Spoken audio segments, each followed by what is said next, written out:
Welcome to my channel dance joy passion ambition. हम लोग कुछ दिनों से भारतीय शास्त्रीय नृत्यों के बारे में बात कर रहे थे। मैं इनाक्षी और आप सबका मेरे इस चैनल पे स्वागत है।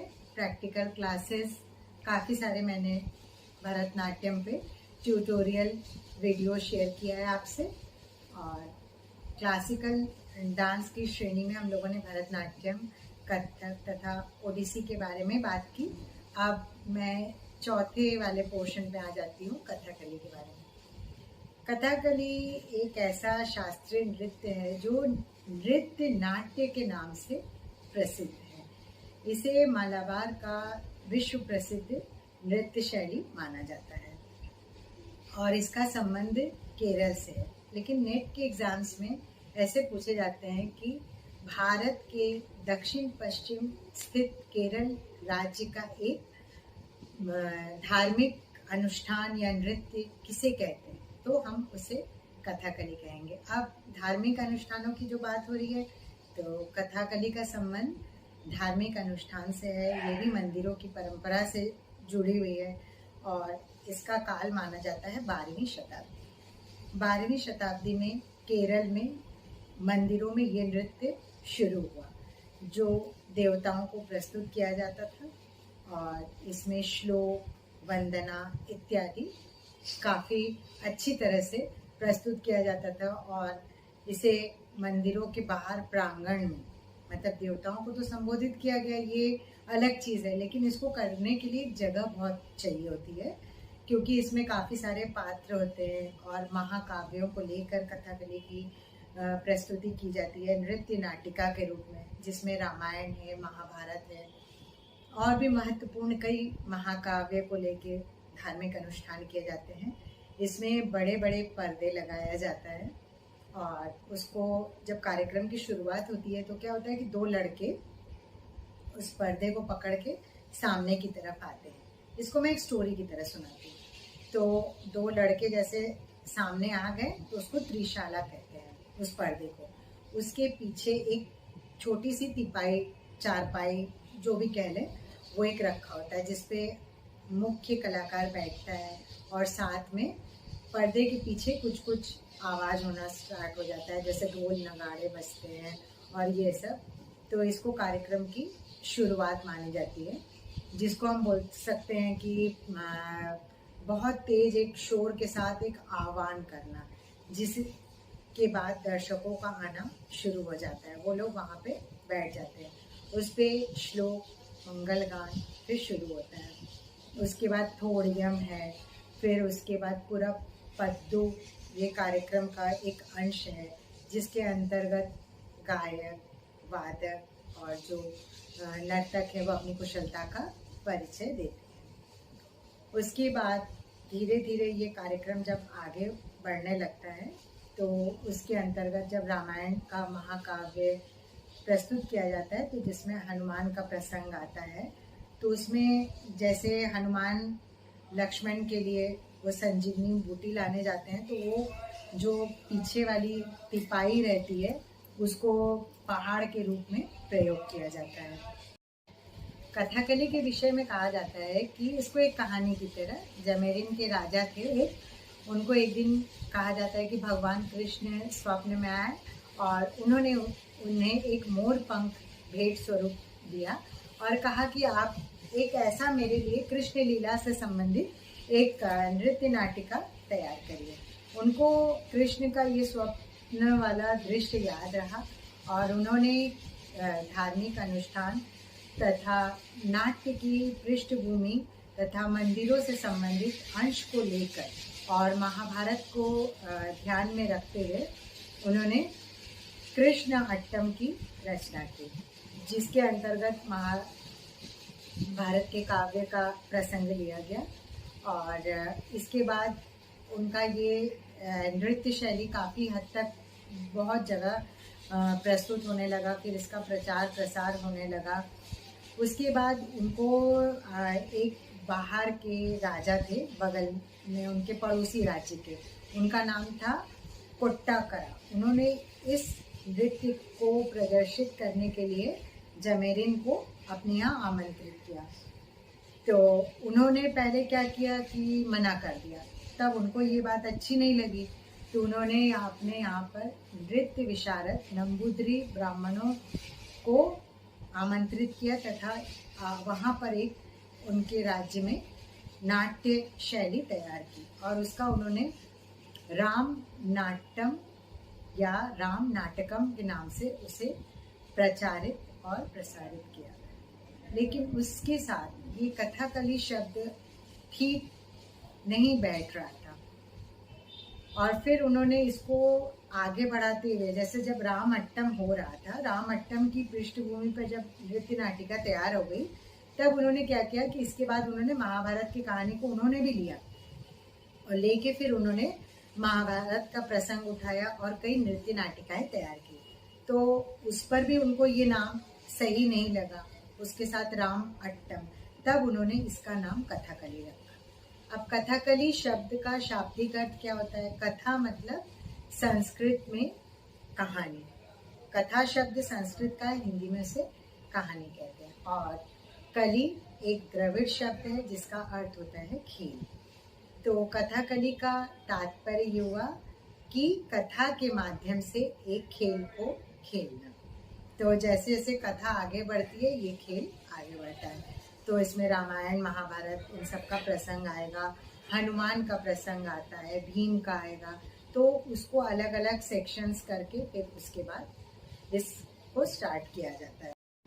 कथाकली का प्रस्तुतिकरण गुरुवायूर के प्रसिद्ध कृष्ण मंदिर में भी किया जाता है। इसके अतिरिक्त इसके बारे में एक इंटरेस्टिंग चीज़ ये बताई जाती है कि कोट्टाकर के राजा ने जब इसको प्रचलित किया, तब राजकुमार ने भी अपने पिता की बहुत सहायता की तथा उन्होंने भी राम की कथा यानी रामायण को लेके राम नाटकम की रचना की और उनका भी काफ़ी हद तक इसको जिसको बोलते हैं पॉपुलर हुआ, जिसको कि राम नाटम के नाम से भी जाना जाता है। तो खाली पिता का ही कंट्रीब्यूशन नहीं, राजकुमार का भी काफ़ी हद तक कंट्रीब्यूशन रहा। जब कथाकली नृत्य शुरू हो जाता है तो इसमें जो नर्तक है वो स्वयं कुछ नहीं बोलता है, सिर्फ वो भावाभिव्यक्ति के माध्यम से सारी चीज़ों को दर्शकों के सामने प्रस्तुत करता है।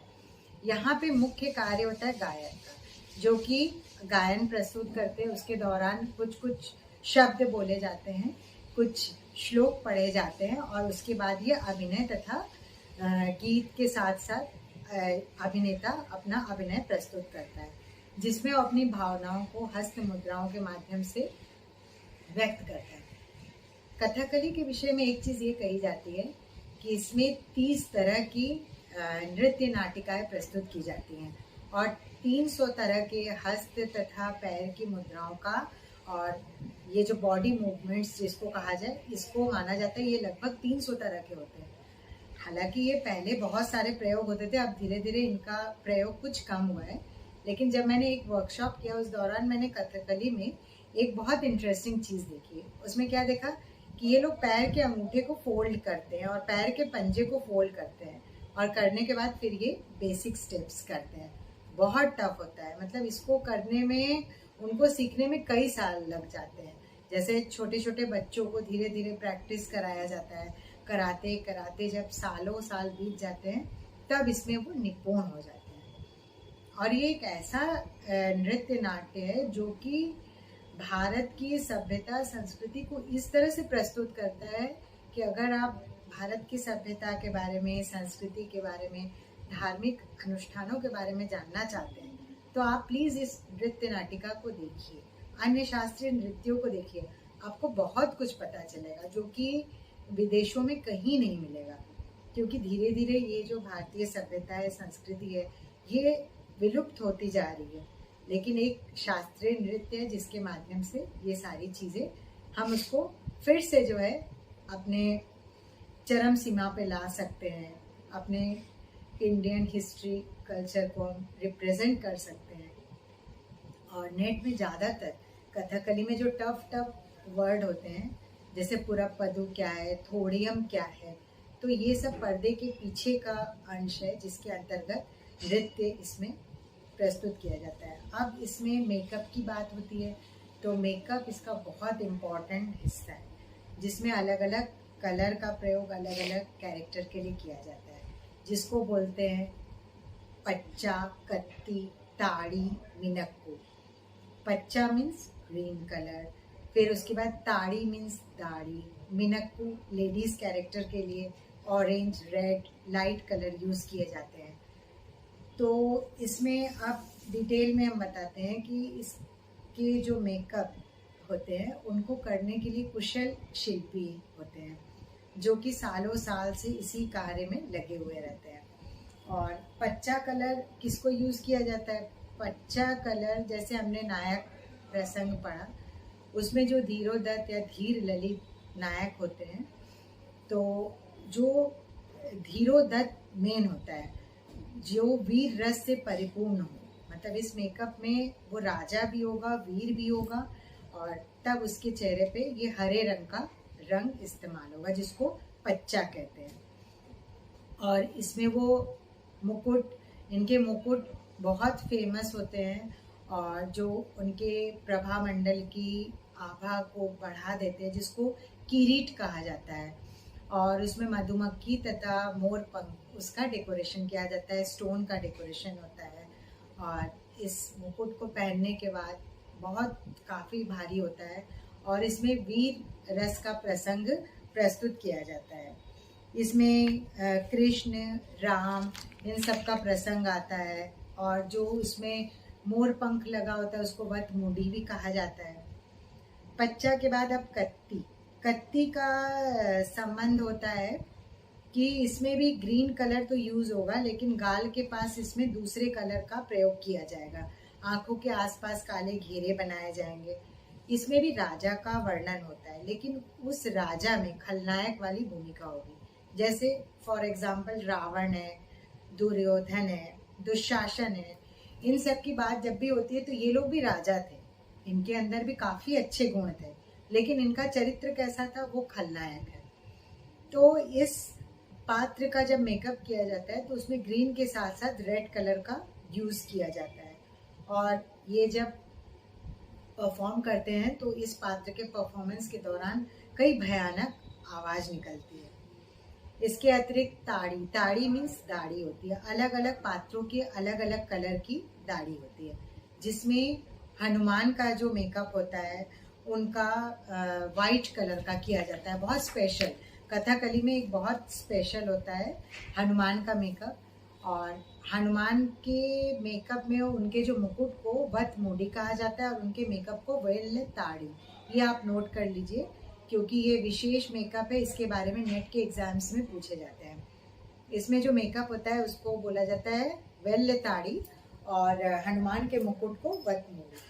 इसके अतिरिक्त जब काली दाढ़ी का प्रयोग किया जाता है तो ये दुष्ट प्रकृति के जो कैरेक्टर्स होते हैं, जैसे खलनायक हो गया वो जो राजसिक गुण वाला, उसका अलग। इसमें काला मेकअप उन्हीं का किया जाता है जो दुष्ट प्रकृति के लोग होते हैं। करी, करी मतलब जो निम्न जाति की कुछ कैरेक्टर्स होते हैं जिनको दिखाने के लिए इसका प्रयोग किया जाता है। मिनक्कू स्त्री पात्र का मैंने बताया, जिसमें orange, light brown colour, cream colour, इन सब का मेकअप किया जाता है। अब संगीत की बात होती है तो संगीत, पहले इसमें सोपान संगीत का प्रयोग किया जाता था, परंतु अब कर्नाटक संगीत का प्रयोग किया जाता है।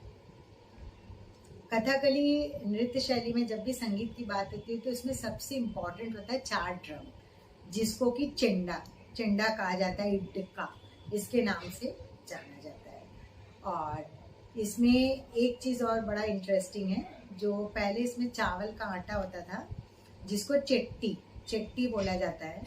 उस चावल के आटे से मेकअप में दाढ़ी को चावल के आटे से बनाया जाता था। आजकल तो काफ़ी नए नए प्रयोग होने लगे, लेकिन पहले जो प्राचीन काल में कथकली प्रस्तुत किया जाता तो उस चावल के आटे को दाढ़ी बनाने के लिए फेस पे एक साइड से दूसरे साइड तक पूरा चिपकाया जाता था। फिर उसके बाद अलग अलग कलर से फिर उसमें एक्सप्रेशन लाने के लिए किया जाता है। इसमें आँखों को बड़ा करने के लिए उसमें काले रंग का मेकअप तो होता ही है, साथ ही साथ आँखों की पुतलियों के अंदर चुन डाला जाता है, जिससे कि पुतलियाँ लाल और बड़ी होने लग जाएंगी। ये इसका एक बहुत ही इम्पॉर्टेंट पार्ट है। अब वेशभूषा की बात होती है तो उसमें मुकुट के बारे में मैंने बताया। अब जो नर्तक होते हैं वो अंगरखे पहनते हैं ऊपर से नीचे तक एक, जो लहंगे के शेप का नीचे होता है और काफ़ी बड़ा होता है और पूरा हाथ इसमें कवर किया हुआ रहता है, और विभिन्न प्रकार के स्टोन वाले माला पहनते हैं। और इनके जो नीचे वाला पोर्शन होता है लहंगा नुमा जो कुर्ता है उसमें बेत लगाया जाता है, जिससे कि उसका शेप, और रिंग्स बेत के बने हुए रिंग्स लगाए जाते हैं जिससे कि उसकी चौड़ाई काफ़ी हद तक बढ़ जाए। और इनका ये जो मुकुट होता है कम से कम 3 फीट का होना बहुत आवश्यक है। कथकली नृत्य में जब थोड़ियम की बात हो रही है तो उसमें वंदना और श्लोक हो जाता है। इसके बाद गीत गोविंद के पद गाए जाते हैं। और कथकली में जो मेन ताल प्रयोग होता है उसमें चेनपा, फिर उसके बाद मूड़ी, अठन, पंचड़ी, अठन, चेनपद, इन सब तालों का प्रयोग किया जाता है। और इसमें बांसुरी है, ड्रम हो गया, और उसके अतिरिक्त मुच्छलम, इनका प्रयोग किया जाता है म्यूज़िक के लिए। साथ ही साथ इसके अंतर्गत कई प्रकार के पदम की प्रस्तुति होती है, जैसे भरतनाट्यम में उनके अलग अलग नाम हैं। नृत्य नाटक का जब मूल कथा प्रारंभ हो जाती है तब इसमें पंदी ज पदम या श्रृंगार पदम का प्रस्तुतिकरण होता है। उसके बाद इसका सबसे रोचक अंश होता है थिरोनत्तम। थिरोनत्तम में तांडव की प्रस्तुति होती है, जिसमें पात्र जो है वो एकदम उनका नृत्य तांडव शैली में होगा, काफ़ी उग्र होगा और काफ़ी इंटरेस्टिंग होता है। और उसमें स्टेप्स काफ़ी फास्ट होते हैं। उतनी भारी, सोचिए उतनी भारी चीज़ों को पहन के कॉस्ट्यूम वगैरह, फिर भी वो करते हैं, नृत्य करते हैं क्योंकि उनकी आदत हो जाती है। इसके बाद इसमें हस्त मुद्राओं की जो बात होती है तो वो हस्त लक्षण दीपिका को फॉलो किया जाता है। अब कथकली को एक मॉडर्न स्टेज तक पहुंचाने का श्रेय कवि वल्लथोल नारायण मेनन जी को जाता है, जिन्होंने 1927 से लेकर 1930 के बीच में केरल कला मंडलम की स्थापना की। इसकी तिथि को लेके कहीं कहीं पे भ्रम है, कहीं इसको 1927 से 2930 के बीच का माना जाता है। और कथकली में नृत्य अंश कम होता है और इसमें सबसे अधिक प्रभावशाली इसकी वर्णात्मक शैली होती है। वर्णात्मक शैली के अंतर्गत एक एक छोटी छोटी चीज़ों का बहुत सुंदर वर्णन किया जाता है। और कथकली नृत्य शैली को शिखर तक पहुंचाने में जिन गुरुओं का योगदान था उनके नाम अक्सर कॉम्पिटिटिव एग्जाम्स में पूछे जाते हैं, तो उनके नाम आप नोट कर लीजिए। उनके नाम है गुरु गोपीनाथ, गुरु रागिनी देवी, इसके अतिरिक्त मणि माधव जी और अम्मनूर माधव जी चाक्यार, इन्होंने कथकली को विश्व स्तर पर पहुंचाया। इसके अतिरिक्त कथकली में जो केरल कला मंडलम के छात्र रहते हैं वह अपने नाम के आगे कला मंडल अवश्य लगाते हैं। फॉर एग्जाम्पल जैसे कला मंडल कृष्ण प्रसाद, इसके अतिरिक्त कला मंडलम रमन कुट्टी नायर, कला मंडलम वासु पिशा रोती, इसके अतिरिक्त कनक रेले जी का नाम भी कथकली से जुड़ा हुआ है। आजकल कथकली की प्रस्तुति में स्त्री और पुरुष दोनों लोग भाग लेते हैं। इसमें महाभारत में द्रौपदी प्रसंग है, इसके अतिरिक्त हनुमान और भीम का प्रसंग है। ये सब काफ़ी इम्पोर्टेंट हैं जिनको कि लिया जाता है। और इसके अतिरिक्त कला मंडल राधिका जी का भी काफ़ी महत्वपूर्ण योगदान रहा इस नृत्य शैली को विकसित करने के पीछे। और भी अगर कुछ चीज़ें छूट रही हैं तो आप कमेंट बॉक्स में बताइए। मैं आगे के वीडियोस में ज़्यादा से ज़्यादा और चीज़ें और शास्त्रीय नृत्यों के बारे में आपसे अपनी बातें शेयर करूँगी। अभी मैंने जो कुछ भी आपको कथकली के बारे में इंट्रोडक्शन दिया वो नेट और MPA के एग्ज़ाम्स रिलेटेड टॉपिक्स के लिए ये ब्रीफ इंट्रोडक्शन है। इसको जब आप डिटेल में पढ़ेंगे तो आपको काफ़ी जानकारी मिलेगी। तो आप इसको ध्यान से मेरे वीडियो को देखिए, पॉइंट्स नोट करिए और सजेशन में आप किस तरह के क्वेश्चंस में प्रॉब्लम हो रही है वो आप बताइए। मेरे चैनल को सपोर्ट करिए, like, comment, share and subscribe. Thank you everyone, have a nice day.